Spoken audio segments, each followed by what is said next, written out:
صحیح ہے تو جس طرح ہندوؤں کا شعار زنار ہے یعنی پٹکا باندھنا، اسی طرح عیسائیوں کا ٹائی مذہبی شعار ہوگا، اور ایسا شعار اپنانا نہ صرف ناجائز بلکہ اسلامی غیرت و حمیت کے خلاف ہے۔ یہ ان کا موقف تھا۔ ہمارا جواب یہ ہے کہ اس میں کوئی بھی حرج نہیں ہے۔ یہ پہلی بات تو یہ کہ کسی کا مذہبی شعار کہیں نہیں لکھا، نہ فرض کر لیں اگر ابتدا میں ہو بھی تو ابتدا کا اعتبار نہیں ہوتا، موجودہ چیز کا اعتبار ہوتا ہے۔ عرف اور عادت اور ماحول بدلنے کی بنا پر، تغیر و تبدل کی بنا پر احکام میں زمین و آسمان کا فرق آ جاتا ہے۔ جس نے بھی لکھا ہے بالکل صحیح نہیں لکھا۔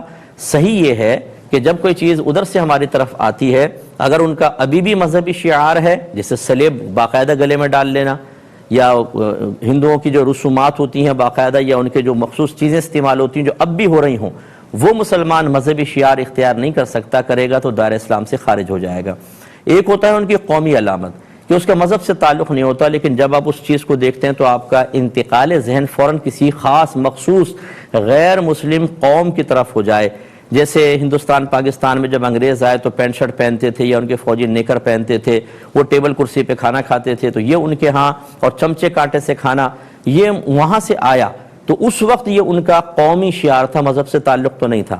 تو مذہبی علامت تو ہم اختیار نہیں کر سکتے، لیکن قومی علامت اگر مسلمانوں میں عام ہو جائے، اتنی عام کہ اگر کوئی مسلمان اسے اختیار کر رہا ہو تو اس کو دیکھ کر اس کے بارے میں غیر مسلم ہونے کا خیال پیدا نہ ہو، جیسے ٹیبل کرسی پہ کھانا، چمچے کانٹے سے کھانا، آج کل پینٹ شرٹ پہننا، یا یہ ٹائی کو ہی شامل کر لیں، تو پھر اس میں کوئی حرج نہیں رہتا، اب اس میں کراہت تک نہیں رہتی۔ تو لہذا ٹائی پہننا بالکل درست ہے، اگر یونیفارم میں شامل ہے تو بچے کو بالکل آپ پہنا سکتے ہیں۔ یہ کہنا کہ جی یہ سلیب کا نشان ہے، یہ مطلب یہ کہ اس دور کے اندر یہ لاجک جو ہے وہ قابل قبول نہیں ہوگی۔ جس کو فقہ کی ذرا بھی اونچ نیچ پتہ ہے وہ کبھی بھی اس کی تائید نہیں کرے گا۔